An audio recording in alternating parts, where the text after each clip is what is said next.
আল্লাহর ওলি বলেন একটা মুহূর্ত আল্লাহওয়ালাদের সাথে বসা, আল্লাহওয়ালাদের সাথে সংযম, আল্লাহু আকবার সময় দেওয়া, বসা, উনাদের সাথে মিলিত হওয়া, 100 বছর অহংকার ছাড়া ইবাদতের চেয়েও দামি।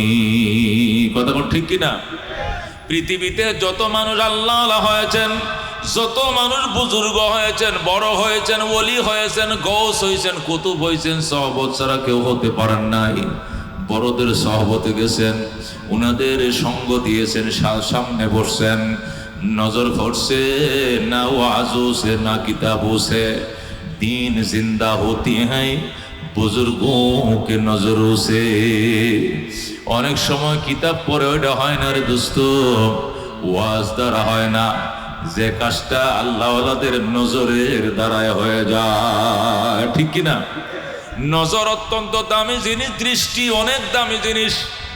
ও দোস্ত, মুরগি 21 দিন পর্যন্ত তাপ দেওয়ার পর ডিম থেকে বাচ্চা ফুটে। হাঁস 23 দিন পর্যন্ত তাপ দেওয়ার পর হাঁসের ডিম থেকে বাচ্চা ফুটে। আর কচ্ছপ সে 21 দিনও তাপ দেয় না, 23 দিনও তাপ দেয় না। কচ্ছপ ডিম পারে ফাইরিয়া ওই কচুটি ফেনার উপরে, জার্মনির উপরে কচুটি ফেনার উপরে রাখে, রাইখা ফাঁসের কোনো ঝুপঝাড় ইজল গাছের উপরে উঠে, ওইটা ওই গাছের থেকে ওই ডিমের দিকে নজর দেয়। এমন নজর দেয়, একে নজরে একে চাউনিতে ডিম ফুইটা কাসিমের বাচ্চা ফুটে যায়। সুবহানাল্লাহ। আল্লামা দমিরি রহমতুল্লাহ আলাইহি হায়াতুল হায়াওয়ান নামক কিতাবে লিখেছে, একটা কাসিমের নজরে দৃষ্টিতে যদি ওই কাসিমের ডিম ফুটে বাচ্চা ফুটে যায়, তাহলে আল্লাহওয়ালাদের নজরের কেমন পাওয়ার। কাসিমের নজরে দৃষ্টিতে যদি ডিম ফুটে, আল্লাহু আকবার, বাচ্চা বের হয়, মুরগির মতো তাপ দেয়া লাগে না, হাঁসের মতো তাপ দেওয়া লাগে না, কারণ কাসিমের নিচে দিয়ে কোনো ফোম নাই, পশম নাই, শক্ত তখতার মতো। সারাদিন ডিমের উপরে বসে থাকলে ডিম গরম হবে না, হবে না। কথা কোন ঠিক কিনা? এই জন্য ডিম থেকে বাচ্চা ফোটাইবে কেমনে? আল্লামা দমিরি রহমতুল্লাহ আলাইহি লেখেন, কাসিমের ডিম পারে ঠিকই, ডিম দিয়ে ওই কচুটি ফেনার উপরে রাইখা পাশে কোনো ইজল গাছে অথবা কোনো মাদার গাছে কোনো ঝুপঝাড়ের উপরে উঠা ঠিক উপর থেকে ডিমের দিকে এমন নজর দেয় রে বাজান, একে নজরে ডিমটা গরম হয়ে ঘুরতে থাকে, টাস করে ফাইটা কাসিমের বাচ্চাগুলো পানিতে বেড়াইতে থাকে। আল্লাহু আকবার। আব্দুল কাদের জিলানী রহমতুল্লাহ আল্লাহর ওলি ডাক দেখো, দুনিয়ার মুসলমান, কাসিমের নজরে যদি ডিম ফুটে বাচ্চা ফুটে, ডিম ফাইটে বাচ্চা ফুটতে পারে, আল্লাহু আকবার। আল্লাহওয়ালাদের নজর কেমন? না ওয়াজু সে না কিতাবু সে দিন জিন্দা হতি হ্যায় বুজুর্গোं के नजरों से। এই জন্য আল্লাহওয়ালারা যখন আসে বাড়ির কিনারায়, এলাকায়, মহল্লায়, কাজ কাম থুয়ে ওনাদের কাছে যাইতে হয়, মহব্বতের নজরে তাকাইতে হয়, নিজের দিকে আকৃষ্ট করতে হয়। হুজুর, আমি আপনার সামনে বসছি, আমার দিকে তাকান, আমার দিকে নজর দেন, আপনার নজর আমার নসিব খুলে দিতে পারে। কথা কোন ঠিক কিনা? কিতাবের মধ্যে লেখে, হযরতে বায়েজিদ বুস্তামি রহমতুল্লাহ আলাইহি যখন ওই ইরানের বুস্তাম নগরীর কেন্দ্রীয় মসজিদে বসে বয়ান শুনাইতেন, 30 বছর পর্যন্ত সেখানে ইতিকাফ করছিলেন। 30 বছর আসর থেকে মাগরিব পর্যন্ত বয়ান শুনাইতেন। আল্লাহু আকবার। একজন আল্লাহর বান্দা প্রতিদিন সামনে যায় বয়ান শুনতো, একদম সামনে বসে বয়ান শুনতো। আরেকদিন বায়েজিদ বুস্তামি ডাক দেখো, তুমি কে ডেলি আমার নাক বরাবর বসো, এখানে অন্য কাউকে বসতে দাও না। তার কারণ কি? হুজুর, এমনি বসি, মহব্বতের জন্য বসি, আপনার দৃষ্টি খারার জন্য বসি, যেন আপনি আমার দিকে নজর দেন, আপনি যেন আমার দিকে তাকান। তোমার কি নাম? আমার নাম জুন্নুন মিসরি। আল্লাহু আকবার। আল্লাহর ওলি হযরতে বায়েজিদ ডাক দিয়া কয়, তুমি কেন আমার এইভাবে টার্গেট করলা, আমার সামনে ডেলি বসবা? টার্গেট অন্য কোনো কারণে নয়, টার্গেট একটাই কারণে, উহিব্বুস সালিহিনা ওয়ালাস্তু মিনহুম লাআল্লাল্লাহ ইয়ারযুকুনি সালাহা। আল্লাহর ওলি ওই সুন্নুন মিস্ত্রি কাঁদতেছে আর কবিতা পাঠ করতেছে, ওয়াহিব্বুস সালিহিনা ওয়ালাস্তু মিনহুম লাআল্লাল্লাহা ইয়ারযুকুনি সালাহা। ওরে আল্লাহর ওলি বাইজি, তোমাদের মতো আল্লাহওয়ালাদেরকে আমি অত্যন্ত মহব্বত করি। ১,৫০০ কিলোমিটার দূর আমি মিশর থেকে আসছি তোমার বয়ান শোনার জন্য। আমি চাউল সিরা মুড়ি চাবায়া খাই, শুকনো খাবার খায়া মসজিদে ঘুমাই, আর ডেলি আপনার বয়ান সামনে বসে শুনি। কারণটা কি? আল্লাহ ইয়ারযুকুনি সালাহা। আমার বুক বড় আশা, তোমাদের ভালোবাসা আমাকে একদিন আল্লাহওয়ালাদের খাতায় নাম লেখা দিবে। এই জন্য তোমার সামনে বসি। সাথে সাথে হযরতে বাইজিদ মোনাজাত শুরু করছে, আল্লাহ জুন্নুন রে কবুল করো, যতক্ষণ কবুল না করবা মোনাজাত ছাড়বো না। আল্লাহর ওলি এমন দোয়া দিলেন, অনেক বড় কানলেন, অনেক সময় পর্যন্ত কানলেন। এরপরে বললেন, বিরাহমাতিকা ইয়া আরহামার রাহিমিন। এখন লোকেরা কৌজের এতক্ষণ কানছেন, এখন আবার হাসেন কেন? আল্লাহ দোয়া কবুল করে ফেলাইছে, হযরতে জুন্নুনের নাম বেলায়েতের খাতায় উঠায় দিয়েছে আল্লাহ।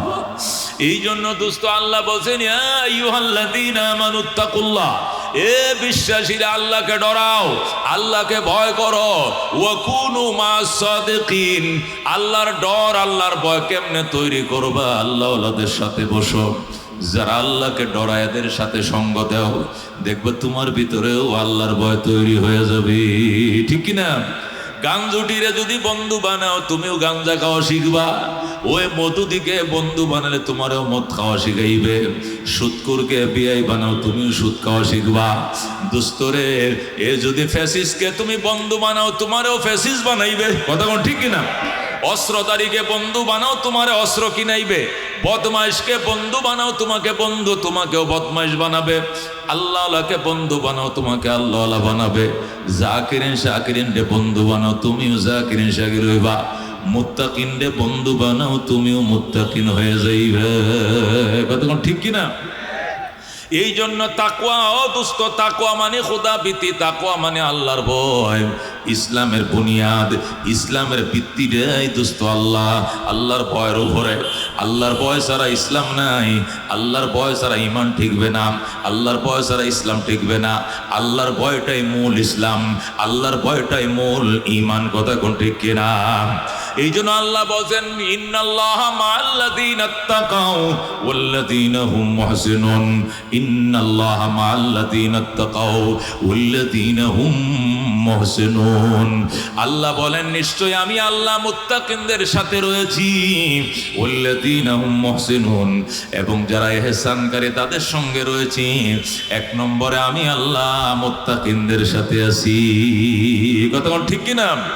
আল্লাহ শত শত জায়গায় আল্লাহ রাব্বুল আলামিন কোরআন কারীমের মধ্যে শুধু বলছেন, ইয়া আইয়ুহাল্লাযীনা আমানুত্তাকুল্লাহ ওয়াল তানজুর মা কদ্দামাত লিগাদ ওয়াত্তাকুল্লাহ ইন্নাল্লাহা খাবীরুম বিমা তা'মালুন। আল্লাহ বলেন, ইমানদারের আমি আল্লাহকে ভয় করো। আগামী কালকের জন্য কি পাঠাইছো, আগামী কালকের জন্য কি সঞ্চয় করছো, এই বিষয় নিয়ে একটু চিন্তা করো। আগামী কালকের জন্য কি সঞ্চয় করছো, এই বিষয় নিয়ে তুমি ভাবো। আমি আল্লাহকে ডরাও। এ দোস্ত, আল্লাহর ডর ছাড়া ইসলাম থাকে না, আল্লাহর ডর ছাড়া ইমান থাকে না। যে মানুষ আল্লাহর ডরের ভয়ের এরিয়ার থেকে বের হয়ে যায়, সেকেন্ডের ভিতরে সে ফাসেক হয়ে যায়, জিনাকার হয়ে যায়, বদমাইশ হয়ে যায়, ফেসিস্ট হয়ে যায়। আল্লাহর ভয় যতক্ষণ আছে এতক্ষণ পর্যন্ত সে পরহেজগার। কথা ঠিক কিনা? আল্লাহ বলেন, ওয়ামাইয়াত্তাকিল্লাহা ইয়াজআল লাহু মাখরাজা। যারা আমি আল্লাহর ভয় অন্তরে সৃষ্টি করবে, আমি আল্লাহর ভয় ভীতি তাকওয়া যারা অর্জন করবে, ডিউটি করবা একটা পুরস্কার দিব, দুইটা পুরস্কার কয়টা? ডিউটি একটা, ওমাইয়াত্তাকিল্লাহ, যে ব্যক্তি আল্লাহর ভয় তৈরি করবে, খোদা ভীতি অর্জন করবে, আল্লাহর ভয় হৃদয়ে জায়গা দিবে, পুরস্কার দুইটা। কয়টা পুরস্কার? দুইটা পুরস্কার। এক নম্বর হলো ইয়াজআল্লাহু মাখরাজা, তার জন্য যতই রাস্তা মানুষ বন্ধ করুক, তার জন্য রাস্তা যতই প্রতিবন্ধকতা তৈরি করুক, আল্লাহ বলেন আমি নিজের হাতে সমস্ত রুদ্ধ পথ খুলে দিব। আল্লাহু আকবার। দুই নম্বর, ওয়ায়ারযুকুহু মিন হাইসু লা ইয়াহতাসিব, আমার আল্লাহ তাকে এমন জায়গা থেকে রিজিকের ফয়সালা করবেন, এমন জায়গা থেকে তার আহারের ব্যবস্থা করবেন, সেখান থেকে রিজিক পাবে এটা কোনোদিন কল্পনাও করে নাই। এমন জায়গা থেকে আল্লাহ তার রিজিকের দরজা খুলে দিবেন। সুবহানাল্লাহ।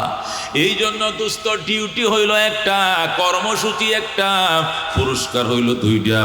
সংক্ষিপ্ত ওয়াজ মনে রাখবেন দোস্ত। এক নম্বর, আল্লাহু আকবার, কর্মসূচি হলো একটা, ডিউটি হলো একটা। ডিউটিটা কি? ইত্তাকিল্লাহ, যে ব্যক্তি আল্লাহর ভয় অন্তরে জায়গা দিবেন। আমার আল্লাহ আমার দেখছে, রাতেও দেখে, দিনেও দেখে, সিসি ক্যামেরার সামনেও দেখে, সিসির ক্যামেরা না থাকলেও দেখে, লাইট বন্ধ করে পাপ করলেও দেখে, লাইট জ্বালায় পাপ করলেও দেখে, মানুষে দেখলেও যেভাবে দেখে, মানুষ না থাকলেও তাকে দেখে, দিনেও খোদায় এমনি দেখে, রাত্রেও যেমনি দেখে। কথা কোন ঠিক কিনা? আল্লাহকে হাজির নাজির মনে করে, আল্লাহু হাজিরি আল্লাহু নাজিরি আল্লাহু মাইম, আল্লাহ আমার দেখছে, আল্লাহ আমার লগে, আমার আল্লাহ আমার সাথে, আল্লাহ সদা আমার সঙ্গে, আল্লাহ আমাকে দেখছে, আল্লাহ আমাকে শুনছে, উনাকে ফাঁকি দেওয়ার কোনো সুযোগ নাই। আল্লাহকে ভয় করম। আল্লাহ বলেন তুমি যদি আমার ভয় অন্তরে ঢোকাও, তোমার জন্য দুইটা পুরস্কার। পৃথিবীর মানুষ দুইটা জিনিসের জন্য পাগল। কয়টা জিনিসের পাগল?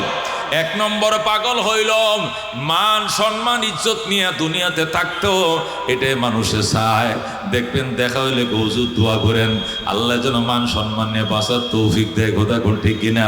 হুজুর দোয়া করেন আল্লাহ যেন ইজ্জত দিয়ে জীবন যাপন করার তৌফিক দেয়।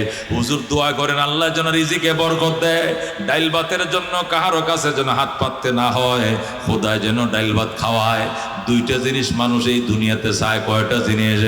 এক নম্বর মান সম্মান নিয়ে বাঁচা, দুই নম্বর আল্লাহ দেওয়ার রিজিক নিয়ে জীবন যাপন করা, যাতে করে রিজিকের অভাবে পড়ে মানুষের দুয়ারে হাত পাততে না হয়। আল্লাহ কো তোমার জীবনের চাহিদাই তো এই দুইটা।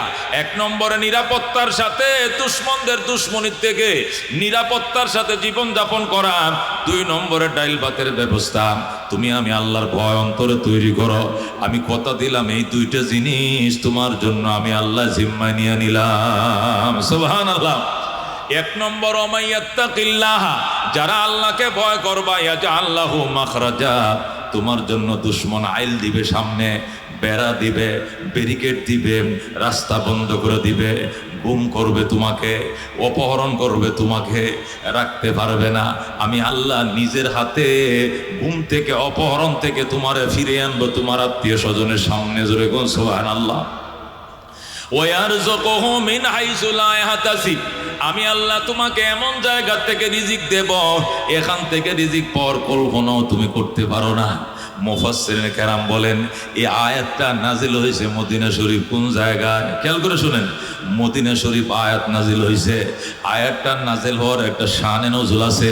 শানে নজুলটা বুঝরে বাজান, দেখবা আলাদা একটা মজা লাগবে। মদিনার মধ্যে একজন সিংহ পুরুষ ছিল, ওনার নাম হযরত আউফ ইবনে মালিক। কি নাম? কি নাম? কোন জোরে কোন? আউফ ইবনে মালিক। মক্কার সিংহ পুরুষ ছিল উমর, মদিনার সিংহ পুরুষ ছিল আউফ ইবনে মালিক আল আশজাই। আশজাই বংশের সিংহ পুরুষ। উমর ছিল কুরাইশ বংশের সিংহ পুরুষ, আর আউফ ইবনে মালিক ছিল মদিনার আশজাই বংশের সিংহ পুরুষ। আল্লাহর নবী মদিনায় গেলেন। মদিনা শরীফ যাওয়ার পর ওই আউফ ইবনে মালিক নবীর সাথে দেখা করার জন্য পাগল হয়ে গেছে। কিন্তু আউফ ইবনে মালিকের সঙ্গপঙ্গ যারা ছিল, এই কর্মী সমর্থক যারা ছিল, এরা নবীর সাথে আউফকে দেখা করতে দেয় না। কারণ আউফ যদি নবীর সামনে যায়, কালমা পড়ে মুসলমান হয়ে যাবে, আমাদের ডাঙ্গাগিরি বন্ধ হয়ে যাবে, আমাদের আল্লাহু আকবার ফান্ডামি বন্ধ হয়ে যাবে। এই জন্য আউফকে নবীর সাথে দেখা করতে দেয় না। আল্লাহ নবী মদিনায় গেছে 6 বছর হয়ে গেছে। কয় বছর? 6টা বছর হয়ে গেছে। আউফ ইবনে মালিক নবীর সাক্ষাতের জন্য দেওয়ানা হয়ে গেছে, কিন্তু আউফের সঙ্গপাঙ্গরা দেখা করতে দেয় না। হে দোস্ত, বলে ও আমাদের নেতা, মুহাম্মাদের সাথে দেখা করবা কেন? মুহাম্মাদ হলো আত্মীয়তার সম্পর্ক ছিন্নকারী। ওকে মক্কার মানুষ মক্কা থেকে বের করে দিছে। দেশের মানুষ যারা দেখতে পারে না, আত্মীয়তার সম্পর্ক ছিন্ন করে, উনার সাথে আমাদের সাক্ষাৎ করার দরকার নাই, এই বলে আউফ ইবনে মালিকরে সাক্ষাৎ করতে দেয় না। হঠাৎ একদিন আউফ ইবনে মালিক স্বপ্ন দেখতেছে, নবীজি ডাক দেখো, আউফ আয় আয়, সঙ্গতের কথা শুনিস না, আমি নবীও তোর জন্য অপেক্ষা করতেছি, আয়। আল্লাহু আকবার। হযরত আউফ ইবনে মালিক রাত্রে স্বপ্ন দেখেছে, নবী তারে ডাকে, আয় আউফ আয়, তুই যেন আমার জন্য দেখা করতে পাগল, আমিও তো তোর জন্য পাগল, আয়। স্বপ্ন দেখার সাথে সাথে গভীর রাত্রে হযরত আউফ ইবনে মালিক রাদিয়াল্লাহু তাআলা আনহু, আল্লাহু আকবার, তিনি তো তখন সাহাবী হয় নাই। হযরত আউফ গভীর রাত্রে নবীজির দরবারে যায়, নবীরে সালাম কয়, ফাক্কিল বাব ইয়া রাসূলুল্লাহ, ফাক্কিল বাব ইয়া মুহাম্মদ, এ মুহাম্মদ গেট খুলেন। আনা আউফ ইবনে মালিক, আমি আউফ ইবনে মালিক, গেট খুলেন। যেই বলছে আউফ ইবনে মালিক, আল্লাহ নবী ঠাস করে গেটটা খুইলাম। আল্লাহ নবী সাল্লাল্লাহু আলাইহি সাল্লাম আউফকে বললেন, ফাদ্দালি আউফ, এ আউফ ইবনে মালিক বয়, তুমি আসছনি? কই আসছি। কই বসম। আউফ ইবনে মালিক বলেন, ইয়া রাসূলুল্লাহ, ইয়া হাবিবাল্লাহ, আমারে বসতে কইেন না, আমাকে নুরানি চেহারাটা দেখতে দেন। নবীর দিকে 3 বার তাকাইছে, মাথার থেকে পাও পর্যন্ত তাকায়া বলতেছে, ওয়াল্লাহ লাইসা হাযাল ওয়াজহু ওয়াজহু কাযাব। আল্লাহু আকবার। হযরত আউফ ইবনে মালিক আল্লাহ নবীর চেহারাটার দিকে 3 বার তাকাইছে। গভীর রাত, রাত বাজে 3টা, নিশি রাত্রে স্বপ্ন দেখে নবীর জন্য দেওয়ানো হয়ে গেছে। আল্লাহ নবী যেই মাত্র গেটটা খুলে দিছে, আউফ ইবনে মালিক ভিতরে ঢুকছে। ঢুকে নবীর দিকে তাকায় বলে, আল্লাহ, খোদার কসম রে মদিনাবাসী, এই চেহারা কোনোদিন মিথ্যাবাদীর চেহারা হতে পারে না। যেই বলছে এই চেহারা মিথ্যাবাদীর চেহারা হতে পারে না। আল্লাহু আকবার। রহমাতুল লিল আলামিন সাল্লাল্লাহু আলাইহি সাল্লাম কয়, আউফ, আউফ রে, তুই বল, এটা তুই কেমনে বুঝলি এটা মিথ্যাবাদীর চেহারা না? আমি দেখা মাত্র বুঝছি এটা সত্যবাদীর চেহারা। আমারে পড়ায় দেন, আশহাদু আল্লাহ ইলাহা ইল্লাল্লাহু ওয়া আশহাদু আন্না মুহাম্মাদান আবদুহু ওয়া রাসূলুহু। আউফ ইবনে মালিক সাথে সাথে কালমা পড়ে মুসলমান হয়ে যায়। ডাক দিয়া কই, ইয়া রাসূলুল্লাহ, হাবিবাল্লাহ, কপালটা তো আমার পুইরে গেছিল, আজকে যদি রাত্রে স্বপ্ন না দেখতাম তাহলে তার আপনার সাথে আমার দেখা হইতো না। আমার কর্মী সমর্থকরা, ফেসিস্টরা আপনার সাথে দেখা করতে দেয় না। আজকে স্বপ্ন দেখছি, আপনি আমারে ডাকতেছেন, এই জন্য আমি আইছি। আল্লাহু আকবার। আমার যদি আপনার সাথে সাক্ষাতের আগে মরণ হইতো, আমার জাহান্নাম ছাড়া কোনো উপায় ছিল না। আল্লাহর শুকর, ইয়া রাসূলুল্লাহ, এখন আমার কি হবে? 6টা বছর চলে গেছে। নবী বলে, কোনো অসুবিধা নাই, এখন যদি তুই এই মুহূর্তে মারা যাস, সরাসরি জান্নাতে যাইবি। আল্লাহু আকবার। আউফ ইবনে মালিক, ইয়া রাসূলুল্লাহ, আমি মক্কার একজন সিংহ পুরুষ, হাজার হাজার কর্মী ভক্ত আছে আমার পিছনে পিছনে হাঁটে, এরা কেউ চায় না আমি মুসলমান হই, কিন্তু আমি তো মুসলমান হয়ে গেছি। এখন তো এরা সবটি আমার বিরুদ্ধে ষড়যন্ত্র করবে, আমারে ব্যারিকেড দিবে, আমারে গুম করবে, আমারে অপহরণ করবে, নতুবা আমার ছেলে মেয়েদেরকে অপহরণ করবে। এগুলোর থেকে বাঁচার উপায় কি? আল্লাহ নবী ডাক দেখো, ইত্তাকুল্লাহ, হে আউফ ইবনে মালিক, আল্লাহকে ভয় কর আর আল্লাহর দরবারে ইস্তিগফার বাড়ায় দে। আস্তাগফিরুল্লাহাল্লাযী লা ইলাহা ইল্লা হুয়াল হাইয়ুল কাইয়্যুম ওয়া আতুবু ইলাইহি। এটা বেশি বেশি পড়ো, আল্লাহর ভয় অন্তর তৈরি করো। দুশমন যত চেষ্টা করো, তোমার কোনো ক্ষতি করতে পারবে না। আল্লাহু আকবার। আউফ ইবনে মালিক বলে, ইয়া রাসূলুল্লাহ, আমার একটা মাত্র ছেলে, আমার কোনো মেয়ে নাই। আমার ছেলেটার নাম হইল সালেম। কি নাম? আমার ছেলেটার নাম সালেম। আমার ভয় হইতেছে, আমার সাথে তো পারবে না, আমার ছেলেটারে কোনো গুম করে ফেলাই কিনা। রসুল বলে, তোমার ছেলেকে আমার দরবারে পাঠাইও, কালমা পরে মুসলমান হয়ে যাইতে বলো, এরপরে এমন এক আমি আমল শিখাইয়া দিব, এই আমল করলে জীবনেও অপহরণ করে রাখতে পারবে না। আল্লাহু আকবার। হযরত আউফ ইবনে মালিক কালমা পড়ে আসছে। আয়েশা যখন মদিনায় আসছে, ওই কর্মী সমর্থকরা সব ঘেরাও করে ধরছে, হে আউফ ইবনে মালিক, কি কামটা তুমি করলা? আমাদেরকে না জানায়া গভীর রাত্রে নবীর দরবারে যা কালমা পড়ে মুসলমান হয়েছে, রে ঠিক করছো নি? আউফ ইবনে মালিক ঠিক করি নাই। তাহলে বলো কেমনে ঠিক করো নাই? কয় মুসলমান আরো 6 বছর আগে হওয়া দরকার ছিল, এই যে 6টা বছর দেরি করছি এটা আমি ঠিক করি না। আল্লাহু আকবার। কর্মীরা এখন তেলে বেগুন আরো জ্বলে গেছে। এই আপনি কি কোন? আপনি ঠিক করেন নাই মানে কি? ঠিক করি না মানে কালমা পড়তে দেরি হয়েছে। নবী মদিনায় আসছে আরো 6 বছর আগে, আমার কালমা 6 বছর আগেই পড়ার দরকার ছিল। এই যে দেরিটা করছি, যদি মরে যাইতাম জাহান্নাম ছাড়া কোনো উপায় ছিল না, এই জন্য দেরি করাটা ঠিক করি নাই। আগে কালমা পড়ার দরকার ছিল, তোদের কারণে আমি কালমা পড়তে পারি নাই। তোরাই তো আমার নবীর কাছে যাইতে দেশ নাই। এখন এরা ঠিক আছে, দেখা দিব কত দানে কত চাউল। তুমি নবীর পথ ধরছো, নবীনি তোমারে বাঁচাইতে পারে নাকি আমরা তোমাকে বাঁচাইতে পারে? আজকে দেখা হবে। আউফ ইবনে মালিক, আমার আল্লাহ আছে, আমি আল্লাহ দরবারে বিচার দিলাম। আল্লাহু আকবার।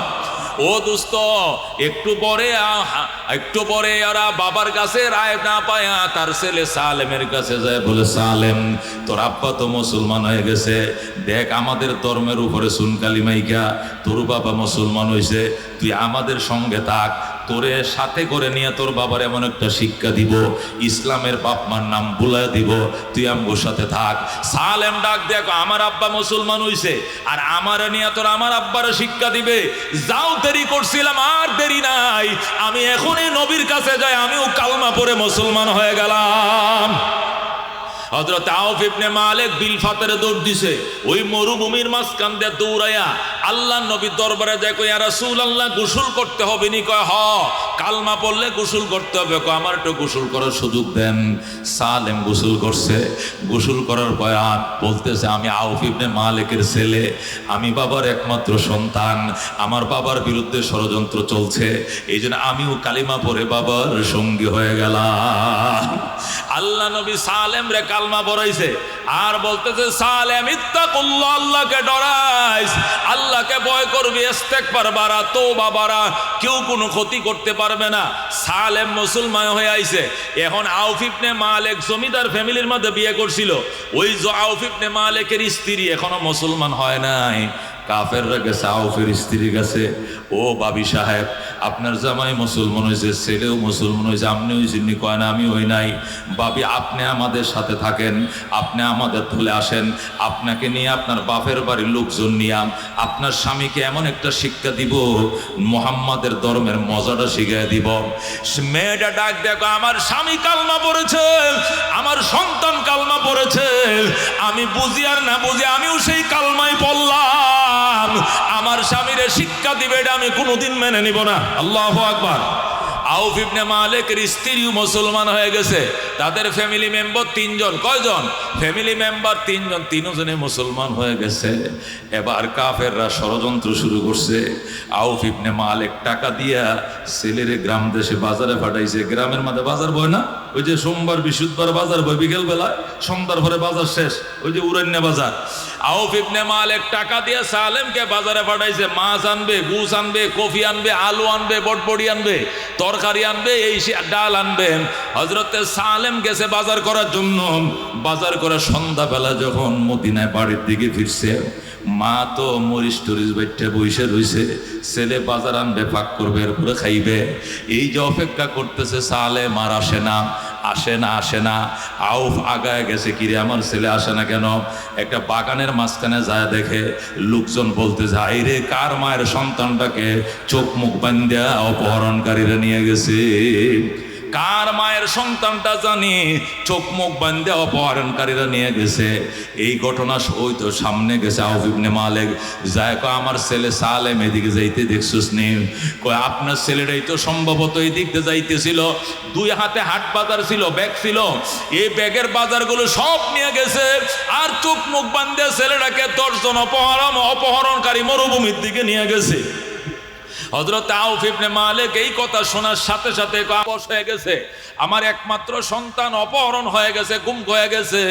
সোজা আল্লাহ নবীর দরবারে যায়, বলে ইয়া রাসূলুল্লাহ, যেই কথা সেই কাল, আমার ছেলেটাকে তো দুশমন অপহরণ করছে। নবী কয়, ভয় পাও না, আল্লাহর দরবারে ইস্তেগফার বাড়াও, আল্লাহর উপরে ভরসা বাড়াও, রোজার নিয়ত করে রোজা রাখো, ইফতার করার পরে আমার সাথে দেখা করো। আউফ ইবনে মালিক তারা স্বামী স্ত্রী দুইজনে রোজা রাখছে। রোজা রাইখা ইফতারের পরে আইসা কই, ইয়া রাসূলুল্লাহ, রোজা তো রাখলাম, ইফতার তো করলাম, কিন্তু ছেলে তো আসলো না। নবী কয়, আগামীকাল আবার রোজা রাখো। দ্বিতীয় দিন রোজা রাখাইছে, তবু আসে নাই। আগামীকালকে রোজা রাখো। তৃতীয় দিন রোজা রাখাইছে, তবু সালেম আসে নাই। 3 দিন পর্যন্ত যখন ছেলেটা আসে না, হযরতে আউফ ইবনে মালিকের স্ত্রী সালেমের আম্মা এটা দেওয়ানা হয়ে গেছে, পুত্র শোকে কাতর হয়ে গেছে। আল্লাহ নবীর কদমে পড়ে কান্দে, ইয়া রাসূলুল্লাহ, ইয়া হাবিবাল্লাহ, আমরা গুনাহগার, আমাদের দোয়া আল্লাহ কবুল করে না, আমার সালেমের জন্য আপনি মোনাজাত করেন। আপনি চোখের পানি ছেড়ে কান্দেন, আমরা আপনার সাথে আমিন আমিন বলবো, আপনি মোনাজাত করবেন। আমার ছেলের জন্য একটি স্পেশাল মোনাজাত দেন, আপনার চোখের পানির বরকতে আমার ছেলে আমার কাছে ফিরে আসবে। আল্লাহ নবী কয়, ঠিক আছে, আমি তাহলে মোনাজাতে হাত বাড়াইলাম, তোমরা আমিন বলবা। আল্লাহ নবী ডাক দেয়া কয়, আল্লাহ, আউফ ইবনে মালিক এবং তার স্ত্রী আজকে 3 দিন পর্যন্ত পানি খায়া সেহরি খায়, পানি দিয়ে সেহরি করে, আবার পানি দিয়ে ইফতার করে, খাওয়া নাই, নাওয়া নাই, গোসল নাই, তার বাচ্চাটার জন্য দেওয়ানা হয়ে গেছে। আল্লাহ, 3 দিন হয়ে গেল, মা তার সন্তানরে পায় না। অবশেষ তোমার নবী তোমার দরবারে হাত বাড়াইছে, তোমার নবীর চোখের পানির বরকতে মায়ের সন্তানকে মায়ের কুলে ফিরত পাঠা। আল্লাহু আকবার। আল্লাহ নবী যখন মুনাজাত করতেছে, আউফ ইবনে মালিক এবং তার স্ত্রী আমিন আমিন বলতেছে, হঠাৎ করে নবী কয়, বিরহমাতিকা ইয়া আরহামার রাহিমিন।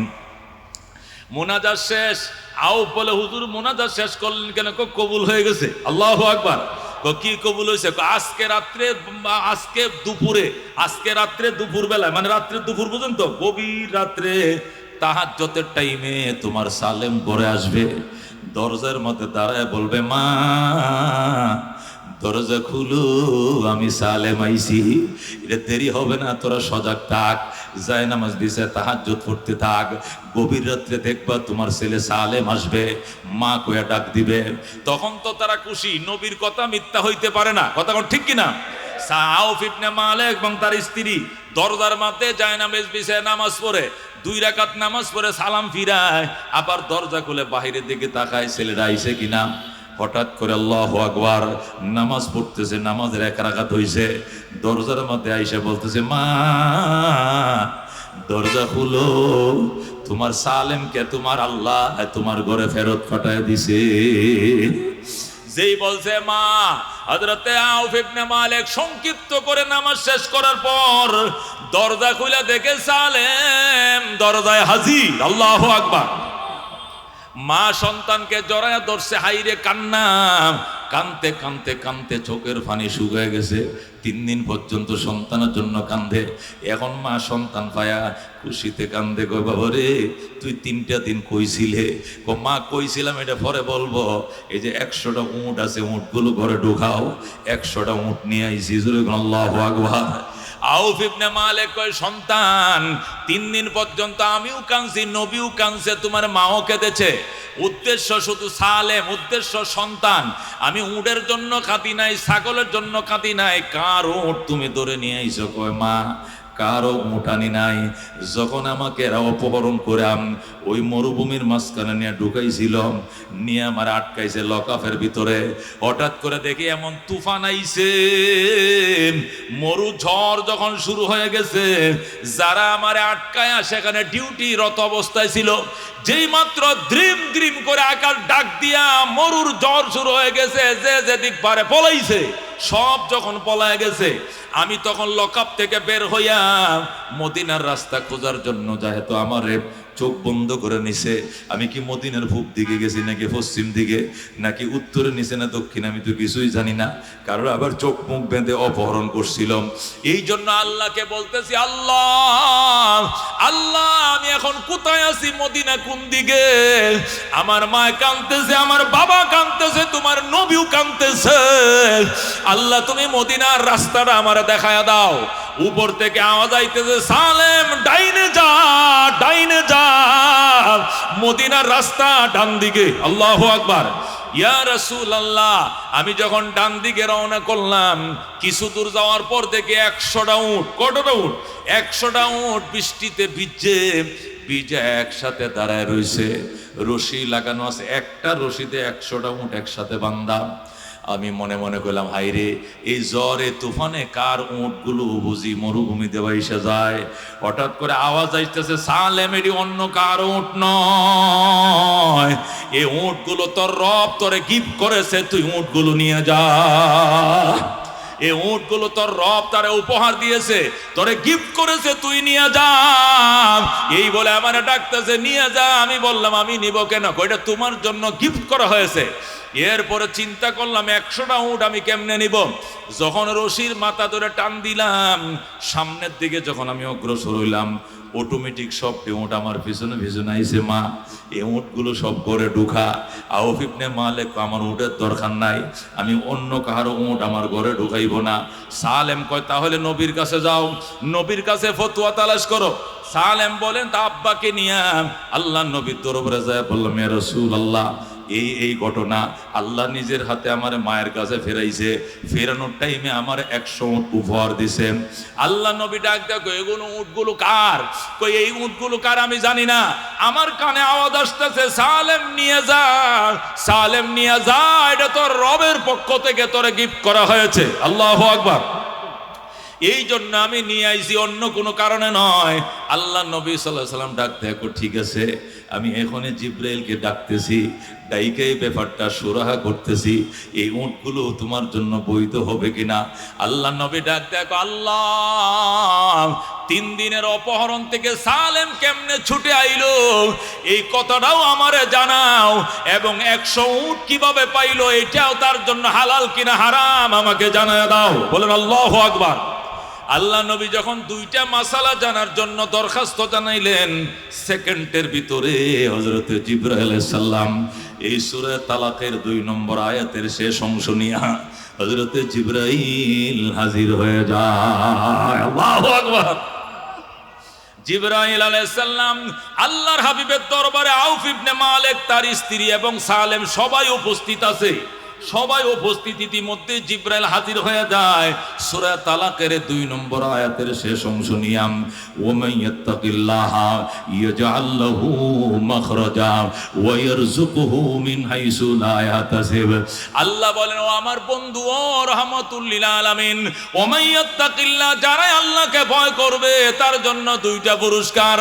1 নম্বর পুরস্কার হলো ইয়াজআল লাহু মাখরাজা, একে যত অন্ধকার করে নিয়া তাকে অপহরণ করা হোক, গুম করা হোক, এই গুম এবং অপহরণের সেন আমি আল্লাহ নিজের হাতে খুলে দেই। আল্লাহু আকবার।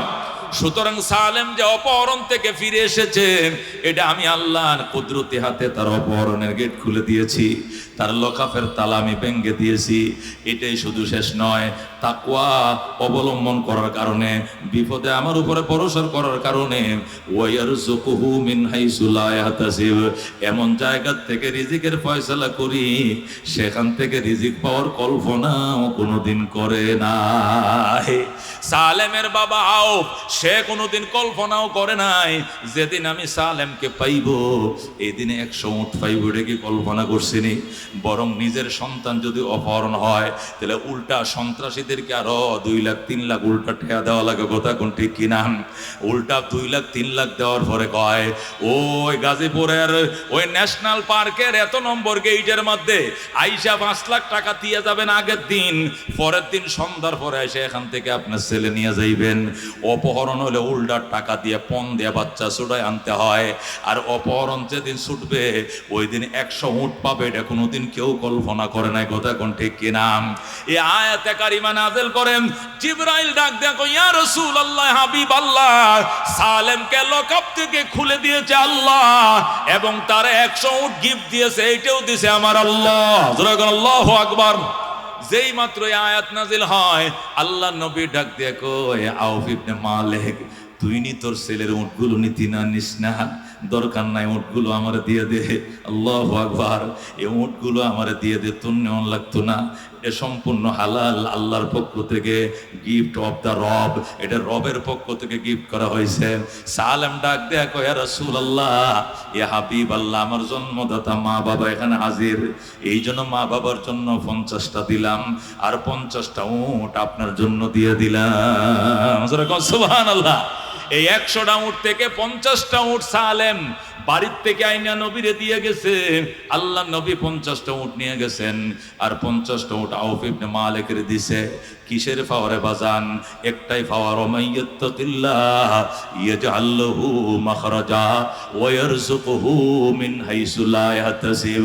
যারা আল্লাহর উপরে ভরসা করে, আল্লাহর উপরে ভয় করে, আল্লাহর উপরে নির্ভর করে, আল্লাহর উপরে আস্থাশীল হয়, চাইবে আল্লাহর কাছে, পাইবে আল্লাহর কাছে, দিতে পারে আল্লাহ, নিতে পারে আল্লাহ, কাহারও কোনো ক্ষমতা নাই, ক্ষমতার মালিক কে? 17 বছরের ক্ষমতা 10 মিনিটে ব্যাঙ্গে চুরমার হয়ে গেছে। কথা ঠিক কিনা? ঈদের দিন দেখলাম ফেসবুকে এক নেতা স্ট্যাটাস দিছে। কি দিছে? হায় হায়, এমপি না হইয়া যদি গ্রামে আলসয়ে খাইতাম ভালো হইতো, জীবনে এই প্রথম বউ বাচ্চা ছাড়া ঈদ করলাম। এক নেতা ফেসবুকে স্ট্যাটাস দিছে, কি জীবনে এই প্রথম বউ বাচ্চা ছাড়া ঈদ করলাম, মানে বউ বাচ্চার সাথে ঈদ করার সুযোগ হয় নাই। এই জাতীয় মন্ত্রিত্ব, এই জাতীয় এমপিত্ব খোদা না দিয়া যদি 2টা গরু দিতা আর লাঙ্গল আর জোয়াল দিতা, গ্রামে আলস হয়ে খাইতাম, বহুত ভালো ছিলাম আমি। এই মন্ত্রিত্ব আমার দরকার ছিল না, ছিল না, ছিল না। কতক্ষণ ঠিক কিনা? বোঝা গেল আল্লাহর উপরে আস্থাশীল হওয়া এইটাই সবচেয়ে বড় নিয়ামত। ক্ষমতার উপরে আস্থাশীল হয়ে লাভ নাই দোস্ত। আজকে ক্ষমতা আছো, কালকে তুমি ভিখারি। কথা কোন ঠিক কিনা? আজকে তুমি কোটি কোটি টাকার মালিক, কালকে তুমি ভিখারি। এই জন্য হযরত ওমর রাদিয়াল্লাহু তাআলা আনহুর হাদিসও আপনাদেরকে শোনাইছিলাম। ওয়ান ওমর ইবনুল খাত্তাব রাদিয়াল্লাহু তাআলা আনহু قال سمعت رسول الله সাল্লাল্লাহু আলাইহি ওয়াসাল্লাম ইয়াকুলু, আমি রাহমাতুল লিল আলামিন থেকে শুনেছি আল্লাহর নবী সাল্লাল্লাহু আলাইহি ওয়াসাল্লাম বলতেন, লাউ কুনতুম তাতাওয়াক্কালুনা আলাল্লাহি হাক্কা তাওয়াক্কুলিহি, উম্মত রে, তোরা যদি আল্লাহর উপরে ভরসা এইভাবে করতি যেভাবে ভরসা করা লাগে, লারাযাকাকুমুল্লাহু তাআলা, আল্লাহ তোদেরকে ডাইরেক্ট রিজিক দিয়ে ফালতো। আল্লাহু আকবার। ডাইরেক্ট আসমান থেকে খাবার দিয়ে তোদেরকে ফালতো। কাত্তয়রে যেরকম পাখি, কাত্তয়রে যেরকম বক পাখি, যেরকম পাখি ইউসবিহু খিমাসা ওয়া ইউমসি বেতানা, তাগদু খেমাসা ওয়া তারুহু বেতানা। 2 শব্দ আসছে বুখারী মুসলিমের হাদিস। এটা বুখারী মুসলিম, ইউসবিহু খেমাসা ওয়া ইউমসি বেতানা। অন্য বর্ণনা আছে তাগদু খেমাসা ওয়া তারুহু বেতানা। বলেন আল্লাহু আকবার।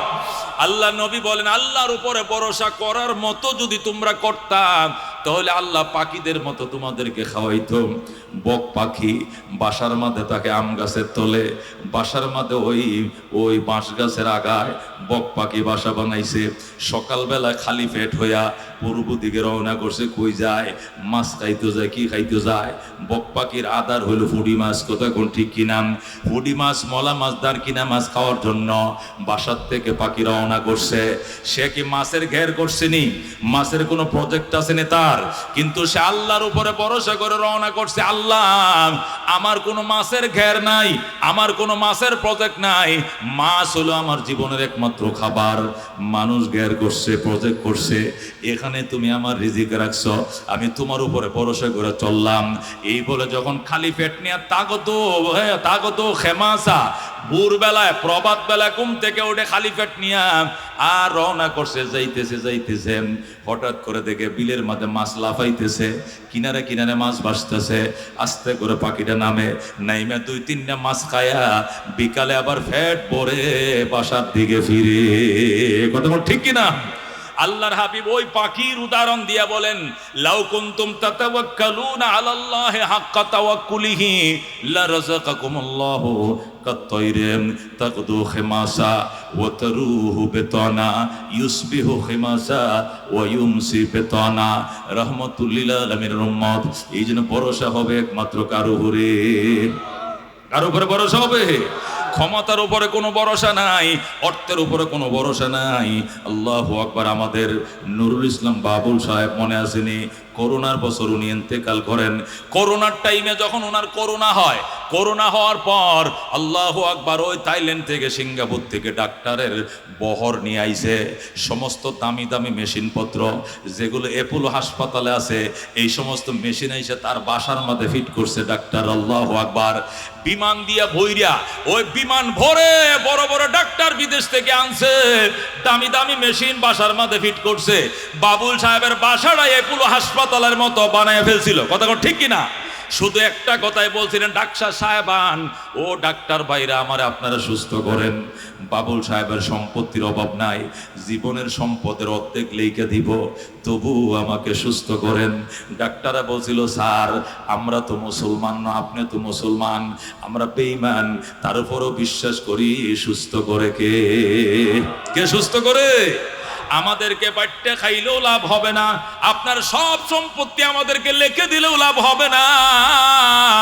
উই কি আর আল্লাহ কিউর, উই কি আর আল্লাহ কিউর। তারা বলছিল সেবা দিব আমরা, সুস্থ করবে কে?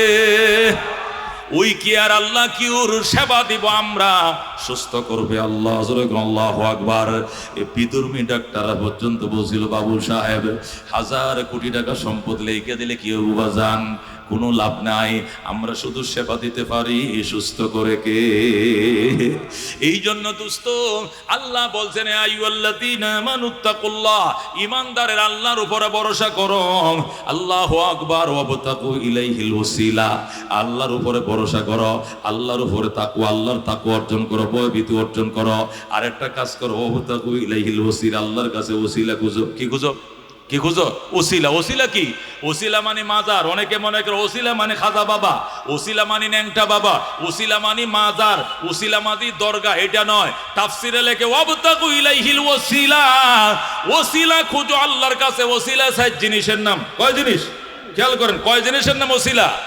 1 নম্বরে ওসিলা হলো কিতাবুল্লাহ। 1 নম্বর ওসিলা কি? কিতাবুল্লাহ, আল্লাহর কিতাব, আল্লাহর কোরআন। এটা বান্দার নাজাতের জন্য ওসিলা হবে। নবী বলেন, যে সিনার ভিতরে কোরআন ঢুকছে, ওই সিনা আর জাহান্নামের আগুন এক জায়গায় হবে না। আল্লাহ নবী বলেন, ওই অন্তরের উপরে জাহান্নামের আগুন হারাম। যে অন্তরের ভিতরে আল্লাহর কোরআন ঢুকেছে, তাহলে কোরআনওয়ালার কোরআন তার নাজাতের ওসিলা হবে। কথা ঠিক কিনা? তাহলে 1 নম্বরে ওসিলা হইল কিতাবুল্লাহ, 2 নম্বরে ওসিলা হইল রাসূলুল্লাহ। 2 নম্বর ওসিলা কি? রাসূলুল্লাহ। 3 নম্বর ওসিলা হইল ইবাদাতুল্লাহ। 4 নম্বর ওসিলা হইল রিজালুল্লাহ। আল্লাহু আকবার। দোস্ত আল্লাহ বলেন, আইয়ুহাল্লাযীনা আমানুত্তাকুল্লাহ, ঈমানদারেরা রে আল্লাহরে ভয় করো, আল্লাহর ভয় ভীতি অন্তরে তৈরি করো। ওয়াবতাগু ইলাইহিল ওসিলা, এবং আল্লাহর কাছে ওসিলা খোঁজো। 1 নম্বর ওসিলা কিতাবুল্লাহ, 2 নম্বর ওসিলা রাসূলুল্লাহ। আল্লাহর রাসূল আপনার আর আমার নাজাতের জন্য ওসিলা হবে কিনা? ওসিলা হবে কিনা? আল্লাহ নবী বলেন, আল্লাহ আমাকে ডাক দিয়া কোয়ালা সাউফা ইউতিকা রাব্বুকা ফাতারদা। আমার বন্ধু, আপনি মন খারাপ করে বসে রইছেন কেন? কাফেররা আপনাকে মারছে, এই জন্য আপনি কাঁদেন। কাফেররা আপনাকে প্রহার করছে, এই জন্য আপনি কাঁদেন। কাফেররা আপনাকে নিন্দা করে, এই জন্য আপনি কাঁদেন। বন্ধু কাঁদেন না।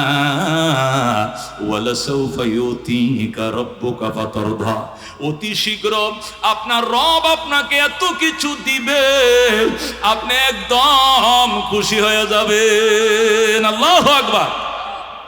যেই মাত্র আল্লাহ আয়াত নাযিল করে বলছেন, ওয়ালা সাউফা ইউতিকা রাব্বুকা ফাতারদা, আমার বন্ধু অতি শীঘ্রই আল্লাহ আপনাকে এত নিয়ামত দিবে, আপনি খুশি হয়ে যাবেন। নবী ডাক দিয়া কইছেন, লা আরদা, জীবনেও খুশি হব না, জীবনেও খুশি হব না। আল্লাহ আমার বাইল দেয়, আমি বলি খুশি হয়ে যাব। আমি খুশি হব না যতক্ষণ পর্যন্ত আমার একটা উম্মত জাহান্নামে থাকবে। আল্লাহু আকবার।